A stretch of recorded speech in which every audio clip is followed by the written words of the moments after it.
Hello, good morning सभी लोगों को। आज की क्लास है 9th और 10th के लिए और इस क्लास में पढ़ेंगे। यहाँ पे हेडिंग पढ़ा है, देख लेंगे टिश्यू। क्या पढ़ना है? हमें कह रहा है कि टिश्यू पढ़ना है, यहाँ पर हो जाएगा। और बताना है कि टिश्यू किसे कहते हैं। तो इसके लिए पहले हम सेल के बारे में जान जाएंगे। मैंने इसके पहले ही बताया था, सेल होता है जो सेल क्या करता है, बॉडी का निर्माण करता है या basic unit of the organism होता है। तो यहाँ पर हमें पढ़ना है टिश्यू। तो पढ़ना है टिश्यू एनिमल में भी होता है और प्लांट में भी होता है। तो यहाँ पर हमें पढ़ना है किसका? प्लांट का, यानी पौधे के ऊतक के बारे में पढ़ना है। सबसे पहले हम जानेंगे कि ऊतक किसे कहते हैं या ऊतक की डिफिनेशन क्या होती है। तो ऊतक की डिफिनेशन क्या है पहले जानेंगे।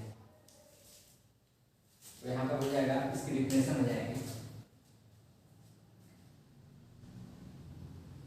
यहाँ पर हो जाएगा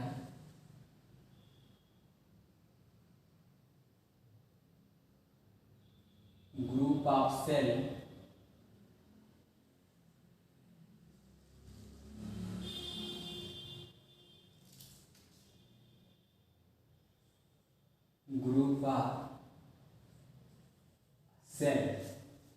group of cells which are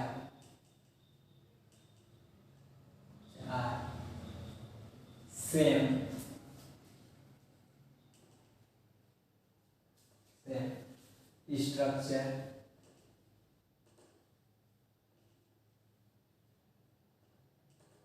structure, function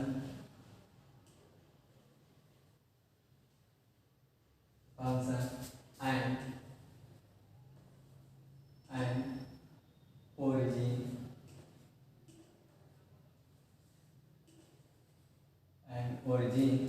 are called यहाँ पर हो जाएगा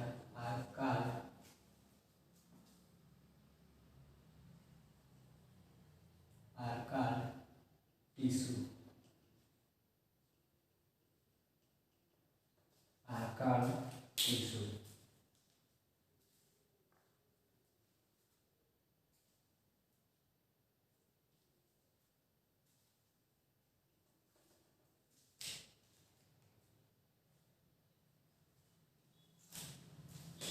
are called tissue।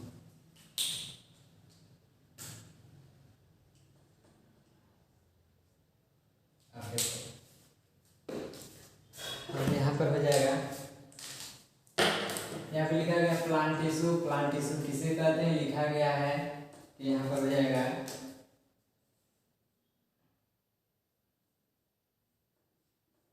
कह रहा है ये group of cells which are same structure, function and origin are called as tissue. कह रहा है कि कोशिकाओं का ऐसा समूह जो कह रहा है कि संरचना तथा कार्य और उत्पत्ति में समान हो, ऐसे ग्रुप को क्या कहते हैं? टिश्यू कहते हैं। क्या कहेंगे? टिश्यू कहेंगे। ऐसे ग्रुप्स को क्या कहेंगे? एक बार देख लेंगे। कोशिकाओं का ऐसा समूह जो कह रहा है संरचना, कार्य तथा ओरिजिन तीनों सेम हो, तीनों चीजें सेम हो। और इस अगर है कि ऐसे ग्रुप को, कोशिका के ऐसे ग्रुप को क्या कहेंगे? कोशिका के ऐसे ग्रुप को टिश्यू कहेंगे। और टिश्यू को हिंदी में ऊतक कहते हैं। अगर कोई पूछता है ऊतक किसे कहते हैं तो बताएंगे कोशिकाओं का ऐसा समूह जो उत्पत्ति, संरचना तथा कार्य में समान हो, इसी को क्या कहेंगे? ऊतक कहेंगे। अब कह रहा है कि हमें पढ़ना है प्लांट का।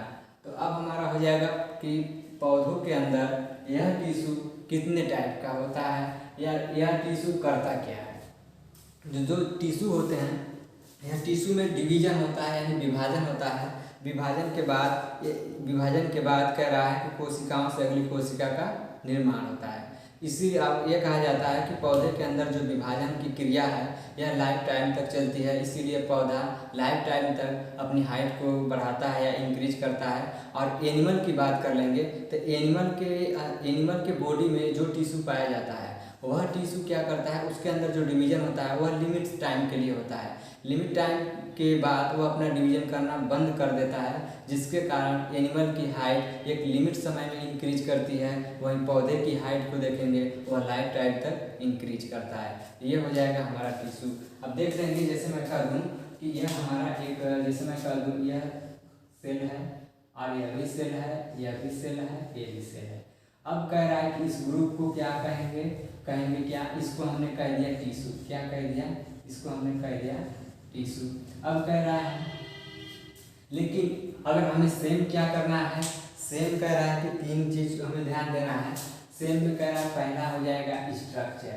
क्या हो जाएगा, पहला हो जाएगा स्ट्रक्चर सेम होना चाहिए। दूसरा कह रहा है कि ओरिजिन सेम होना चाहिए, ओरिजिन सेम होना चाहिए। तीसरा कह रहा है कि फंक्शन सेम होना चाहिए। क्या कहलाएगा, फंक्शन सेम होना चाहिए, यानी कार्य भी सेम होना चाहिए। तो स्ट्रक्चर का मतलब ये हो जाएगा, अगर इस कोशिका का आकार यदि गोल है तो चारों कोशिकाओं का आकार गोल होना चाहिए, और जितनी भी इस ऊतक में सेल पाई जाती हैं उस सभी सेल्स का आकार गोल होगा। तो देख लेंगे सभी कोशिकाओं का आकार गोल है, इसका मतलब पहले वाले रूल को फॉलो कर रहे हैं। जैसे मैं कह दूँ स्ट्रक्चर, स्ट्रक्चर इसका सेम है। अब कह रहा है ओरिजिन, ओरिजिन का हिंदी होता है उत्पत्ति। अगर मैं कह दूँ कि यह कोशिका स्ट्रक्चर यानी हो गया गोल हो गई, और इसको हमने कह दिया ये टाइप की सेल है, और चारों की चारों संरचना के आधार पर एक ही टाइप के हैं। अब कह रहा है ओरिजिन, अगर मैं कह दूँ इस सेल से अगली सेल का निर्माण अगर होता है तो अगली सेल बनने वाली अगर ए टाइप की होगी तब हमारी ओरिजिन सेम हो जाएगी। अगर कहीं इस सेल से अगर बी टाइप की सेल बनती है तो ऐसे ग्रुप को हम टिश्यू नहीं कहेंगे। क्या कहेंगे, ऐसे ग्रुप को टिश्यू नहीं कहेंगे, क्योंकि यहाँ पर जो डिफिनेशन है कि डिफिनेशन के अनुसार यह सेल्स फॉलो नहीं करे, रूल को फॉलो नहीं करे। क्यों, क्योंकि यहाँ लिखा गया सेम। सेम में कह रहा है क्या क्या चीज़ें सेम होनी चाहिए। तो कह रहा है कि पहला आप यहाँ पर लिखा गया स्ट्रक्चर, तो स्ट्रक्चर देख लेंगे सेम है। अगर कोशिकाएं चार गोल हैं, ये टाइप की हैं, स्ट्रक्चर हो गया। इसके बाद कह रहा है कि मैंने लिखा है यहाँ पर ओरिजिन। ओरिजिन का मतलब होता है उत्पत्ति। अगर इस सेल का अगर विभाजन होता है, मैंने पहले बताया कि विभाजन के दौरान कोशिकाओं का नंबर इंक्रीज करता है, और नंबर इंक्रीज करता है तो उस प्लांट की हाइट भी इंक्रीज करती है। तो कह रहा है कि जब इस कोशिका में डिवीजन होगा, डिवीजन होने के बाद अगली सेल, अगर यह पहली सेल ए टाइप की है तो अगली सेल भी ए टाइप की होनी चाहिए। अगर बी टाइप की होगी तो इसकी उत्पत्ति सेम नहीं कहलाएगी, तब तो वो डिफरेंट कहलाएगी, और जब डिफरेंट कहलाएगी तो उसे हम किसी भी कैटेगरी में नहीं रखेंगे। ये हमारा हो जाएगा। तो इसके बाद कह रहा है आगे लिखेंगे, ये हमारा हो गया कि अगर यह ए टाइप की सेल है तो ए टाइप की सेल से अगली भी सेल कह रहा है कि ए टाइप की बनेगी। अगला कह रहा है कि अगर इस एक सेल का कार्य रेस्पायरेशन का है, अगर एक सेल का कार्य रेस्पायरेशन का है तो सभी कोशिकाएं क्या करेंगी, रेस्पायरेशन में ही अपना योगदान देगी। तो कह रहा है कि ऐसी कोशिका के समूह को टिश्यू कहेंगे। अगर इसको आप प्रूव करना चाहेंगे, अगर मैं कह दूं कि यह सेल रेस्पायरेशन का काम करती है, चार सेल में से एक रेस्पायरेशन का काम करती है, अगर इसमें से एक सेल डाइजेशन का काम कर दे, यहाँ पर हो जाएगा डाइजेशन का काम कर दे, तो क्या इसे हम उत्तक कहेंगे, तब इसे उत्तक नहीं कहेंगे। क्योंकि यहाँ पे देख लेंगे कोशिकाओं का समूह ऐसा होना चाहिए, सभी कोशिकाएं संरचना में भी समान हो, कह रहा उत्पत्ति में भी समान हो, और उन चारों कोशिकाओं का वर्क फंक्शन वो भी समान होना चाहिए। अगर जो एक कार्य को करती हैं चारों कोशिकाएं उस कार्य को करें, अगर डिफरेंट वर्क को करती हैं या डिफरेंट फंक्शन को शो करती हैं तो कोशिकाओं के ऐसे समूह को हम टिश्यू नहीं कहेंगे। तब हमारा कह रहा है कि यह टिश्यू नहीं कहलाएंगे। इसके बाद कह रहा है कि एक सेल अगर रेस्पायरेशन का काम करती है तो इसको भी रेस्पायरेशन का काम करना पड़ेगा, इसको भी रेस्पायरेशन का काम करना पड़ेगा, इसको भी रेस्पायरेशन का काम करना पड़ेगा। अगर एक कोशिका डाइजेशन का काम करती है तो इधर से सर्कल घूम जाएगा, इसको भी डाइजेशन करना पड़ेगा, इसको भी डाइजेशन करना पड़ेगा। इसलिए कह रहा है कि अगर डाइजेशन का काम करेंगे तो हमारा टिश्यू नहीं कहलाएंगे। ये हमारा हो गया टिश्यू। अब आगे चलते हैं। कह रहा है कि पौधों में जो टिश्यू होता है वह कितने टाइप का होता है। पौधों में कह रहा है कि जो टिश्यू होता है वह कितने टाइप का होता है। तो यहाँ पर कह रहा है कि जो टिश्यू होता है, जो प्लांट टिश्यू है, यहाँ पर हो जाएगा टाइप्स ऑफ प्लांट टिश्यू। अगली हेडिंग हो जाएगी, जैसे मैं कह दूँ टाइप्स ऑफ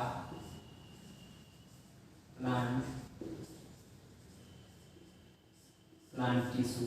तो यहाँ पर हो जाएगा कि there are mainly two types. कितना हो जाएगा, there are mainly two types plant tissue, या there are two types of plant tissue, या plant tissue divide into two parts, कौन कौन से हो जाएंगे। तो जैसे मैं यहाँ पे लिख दूँ, पहला हो जाएगा, यहाँ पर हो जाएगा जो प्लांट टिश्यू है, यहाँ पर हो जाएगा 2 पार्ट में, एक पार्ट हमारा कह रहा है यहाँ पर हो जाएगा, इसे बोलते हैं मेरिस्मेटिक, क्या बोलते हैं, मेरिस्मेटिक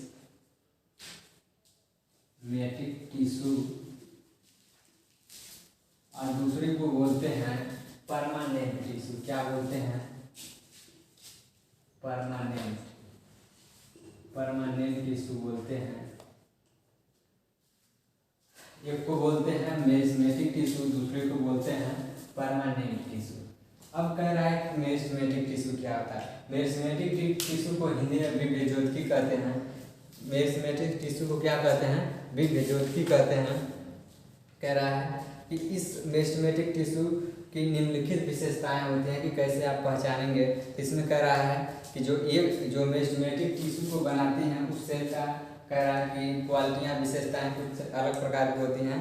तो कह रहा है कि सबसे पहली बात यह है कि मेरिस्मेटिक टिश्यू को जो कोशिकाएं बनाती हैं, कह रहा है कि वह कोशिकाएं क्या होती हैं, पॉइंट होगा यहाँ पे। तो कह रहा है कि वो कोशिकाएं स्मॉल होती हैं, छोटी होती हैं, और क्या होंगी यहाँ पे कह रहा है कि थीन होंगी। क्या होंगी, थीन यानी पतली होती हैं। तो इस टिश्यू को जो सेल बनाती हैं उस सेल की क्वालिटी होती है स्मॉल होती हैं, थीन होती हैं। इसके बाद कह रहा है कि इन कोशिकाओं में कह रहा है कि जो कोशिका द्रव्य होता है, कोशिकाओं के अंदर जो कोशिका द्रव्य होता है वह गाढ़ा होता है, जिसे कंडेंस बोलते हैं। क्या बोलेंगे, कंडेंस। इसमें कोशिका द्रव्य अधिक मात्रा में पाया जाता है, बहुत ही गाढ़ा होता है। इसके बाद कह रहा है इसमें धानियाँ छोटी होती हैं, अनुपस्थित होती हैं। इसके बाद मैं कह दूँ कि इस टिश्यू के अंदर कह रहा है कि जो वैक्यूल होती हैं,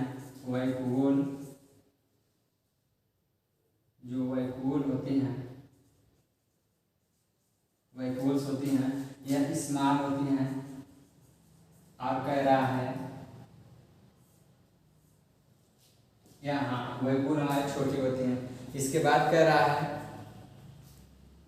इस कोशिका के अंदर मेरिस्मेटिक सेल को, टिश्यू को बनाने वाली सेल के अंदर कह रहा है कि जो न्यूक्लियस होता है वह न्यूक्लियस क्या होता है, वह न्यूक्लियस कह रहा है कि बड़ा होता है, बिगेस्ट हमारा होता है। यहाँ पे हो जाएगा, ये हो जाएंगी इस सेल की खासियत। तो मेरिस्मेटिक टिश्यू को बनाने वाली जो सेल होती हैं वो स्मॉल होती हैं, छोटी होती हैं, पतली होती हैं। दूसरा पॉइंट यह है इसमें के अंदर जो साइटोप्लाज्म किसे कहते हैं। जैसे मैं कह दूँ ये हमारा एक सेल हो गया, इस सेल के अंदर कह रहा है, इस सेल के अंदर जो हमारा ऐसे साइटो डॉट्स भरा होता है, इस डॉट्स को क्या नाम देते हैं, इस डॉट्स को हम देते हैं साइटोप्लाज्म। क्या नाम देते हैं, साइटोप्लाज्म नाम देते हैं।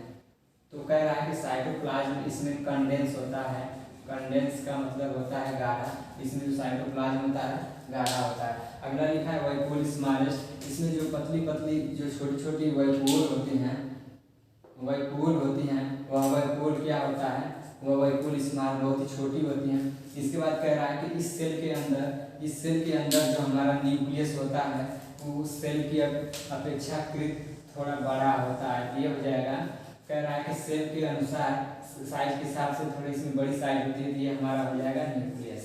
इस प्रकार के द्वारा हमारा बना होता है। कह रहा है कि मेरिस्टेमेटिक सेल टिश्यू को बनाने वाली सेल होती हैं। अब कह रहा है कि जो मेरिस्टेमेटिक सेल होती हैं यह कह रहा है कि 3 पार्ट में डिवाइड होती हैं। कितने पार्ट में डिवाइड होती हैं, यह 3 पार्ट में पाए जाते हैं पौधे की बॉडी में। कह रहा है कि कौन कौन से होते हैं, तो इसको देख लेंगे। पहले तो हम तीनों का नाम लिख देंगे कि जो मेरिस्टेमेटिक टिश्यू होता है यह कितने टाइप का होता है। तो यह होता है 3 टाइप का। कितने टाइप का होता है, यह हो जाएगा हमारा 3 टाइप का होता है। यहाँ पे नाम लिख देंगे। तो जैसे पहला कह रहा है कि पहला हमारा हो जाएगा एपिकल मेरिस्टेम। क्या हो जाएगा, पहला हो जाएगा एपिकल मेरिस्टेम। यहाँ पर हो जाएगा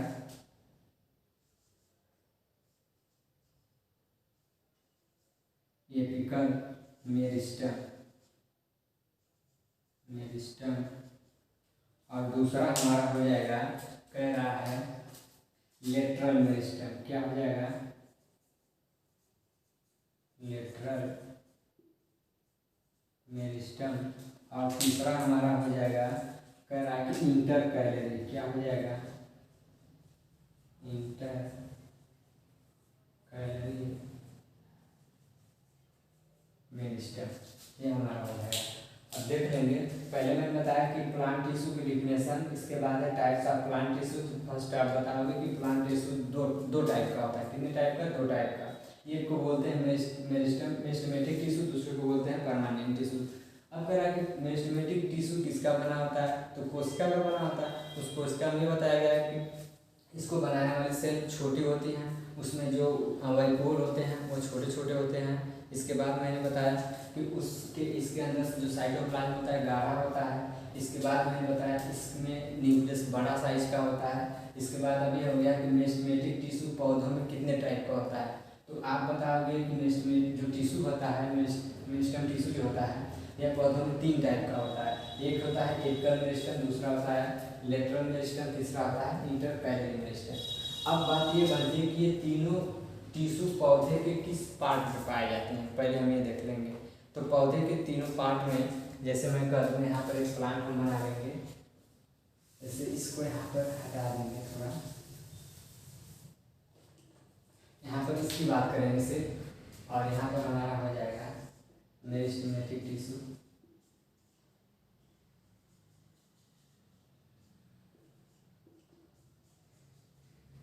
यहाँ पर हो जाएगा एक प्लांट हमारा हो जाएगा। जैसे मैं कर दूँ, यह एक पौधा है,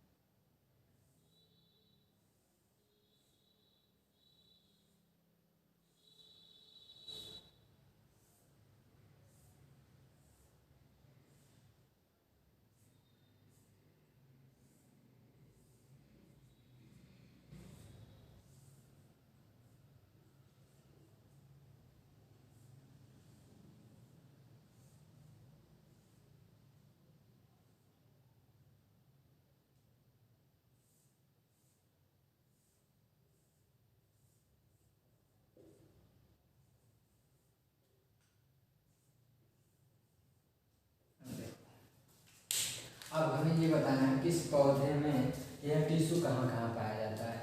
तो फर्स्ट आप बताओगे कि जो एपिकल का मतलब होता है हिंदी में शीर्ष, और शीर्ष का मतलब होता है सिर, और पौधे का सिर क्या होगा, यह वाला पॉइंट होगा। मैं यहाँ पे रेड कलर का लगा दे रहा हूँ, यह वाला पार्ट। तो यह वाला पार्ट यानी यहाँ पर हो जाएगा एपिकल मेरिस्टेम। क्या हो जाएगा, एपिकल मेरिस्टेम, यह हो गया। अब कह रहा है कि पौधे के सबसे शीर्ष पे जो ऊतक पाया जाता है उसे हम एपिकल मेरिस्टेम कहते हैं, और इस ऊतक का मेन फंक्शन यह होता है कि यह सर्वदा या सदैव पौधे को लंबाई में वृद्धि करता है। कौन, एपिकल मेरिस्टेम। हो गया, एक बार और देख लेंगे। जैसे मैं कहूँ एपिकल मेरिस्टेम है, एपिकल मेरिस्टेम पौधे के हमेशा शीर्ष पे पाया जाता है, और एपिकल मेरिस्टेम का मेन फंक्शन यह होता है कि यह पौधे को हमेशा लेंथ में बढ़ाता है, लंबाई में बढ़ाता है। यहाँ पर मेरिस्टेमेटिक टिश्यू क्या करता है, इस ऊतक के अंदर बार बार डिवीजन होता है, जिसके कारण नई सेल बनते हैं, और नई सेल बनने के बाद कोशिकाएं आगे की तरफ इंक्रीज करती जाती हैं। ओल्ड सेल जो नीचे हो जाती है, और जो न्यू सेल होती है वो ऊपर की तरफ इंक्रीज करती है। जैसे मैं कह दूँ यहाँ पर एक सेल है, अब इस सेल के द्वारा जब अगली सेल का निर्माण होगा तो यह बनेगी, तो यह हमारा हो गया ए, तो यह बन गया बी। अब इससे जो बनेगा यह हो जाएगा सी, इससे जो बनेगा तो यह बनेगा डी। तो इस तरीके से जब कोशिकाओं का नंबर बढ़ता है, देख लेंगे इसकी लंबाई भी इंक्रीज करती है। तो यह अगर मैं पूछूं कि पौधे की लंबाई में वृद्धि करने वाले ऊतक का क्या नाम है, तो आप बताओगे एपिकल मेरिस्टेम। अगर मैं ये पूछ दूँ एपिकल मेरिस्टेम पौधे के किस पार्ट में पाया जाता है, तो आप बताओगे अपर पार्ट या एपिकल पोर्शन पे या पौधे के शीर्ष पे। ये हमारा हो जाएगा एपिकल मेरिस्टेम। इसके बाद है हमारा, कह रहा है कि लेटरल मेरिस्टेम। लेटरल मेरिस्टेम का क्या होता है ये देख लेंगे।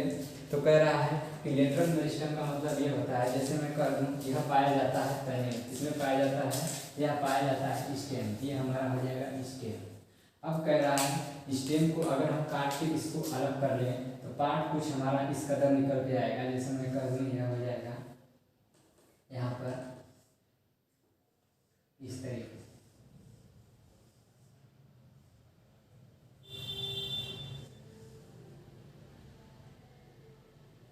तरीके से यह वाला पार्ट यहाँ पर हो जाएगा इस तरीके से। अब कह रहा है कि लेटरल मेरिस्टेम किसमें पाया जाता है, तो लेटरल मेरिस्टेम कह रहा है कि इसके इस साइड में पाया जाता है, यहाँ पर पाया जाता है, यहाँ पर। इसीलिए पौधा क्या करता है, हमेशा मोटाई में बढ़ता है। तो इस पौधे की मोटाई किस ऊतक के द्वारा बढ़ती है, तो यहाँ पर बताएंगे लेटरल मेरिस्टेम के द्वारा। तो यह वाला पाया जाता है इसमें। अब ये क्या करता है, इस ग्रिफ्ट की साइज को बढ़ाता है। यह क्या करता है, इस साइज को इंक्रीज करता है। इसी के कारण पौधे की जो स्टेम होते हैं या कोई भी पार्ट होता है वह कह रहा है कि मोटा होता है। अगर मैं पूछूं पौधे की मोटाई को बढ़ाने वाले ऊतक का क्या नाम है, तो आप बताओगे लेटरल मेरिस्टेम है। अगर मैं पूछूं पौधे को लंबाई में बढ़ाने वाले ऊतक का क्या नाम है, आप बताओगे एपिकल है। अगला है, कह रहा है कि यहाँ पे इंटरकैलरी मेरिस्टेम होगा। यहाँ पर क्या हो जाएगा, सॉरी यहाँ पर हो जाएगा इंटरकैलरी। क्या हो जाएगा, इंटरकैलरी। अब कह रहा है कि इंटरकैलरी पौधे के किस पार्ट में पाया जाता है, तो कह रहा है, यह कह रहा है कि यह पौधे के कह रहा है कि जैसे मैं कह दूँ दो पौधे का जो तना होता है इसको हटा दिया जाएगा यहाँ से। अब बात आ रही है,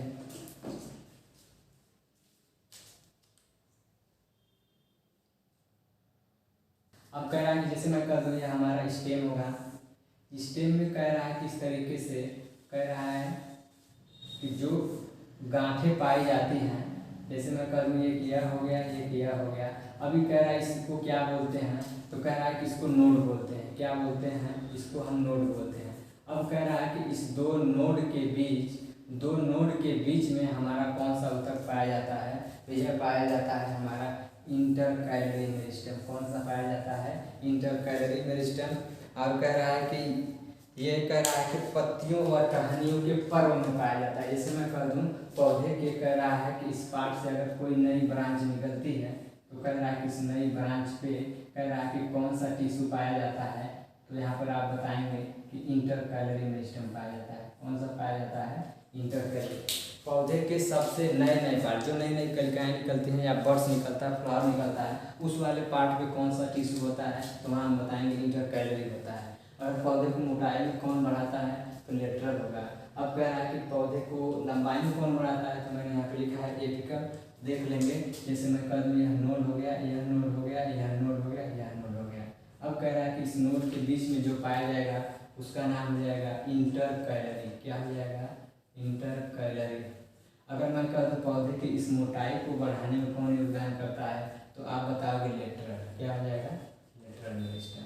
इस तरीके से तीनों को देख लेंगे। ये हमारा हो जाएगा प्लांट टिश्यू। और इसके अगले वीडियो में आपको बताया जाएगा कि परमानेंट टिश्यू क्या होता है। तो आप आज की इस वीडियो में फिलहाल इतना है, बाकी वीडियो बाकी बात बाद में देखेंगे।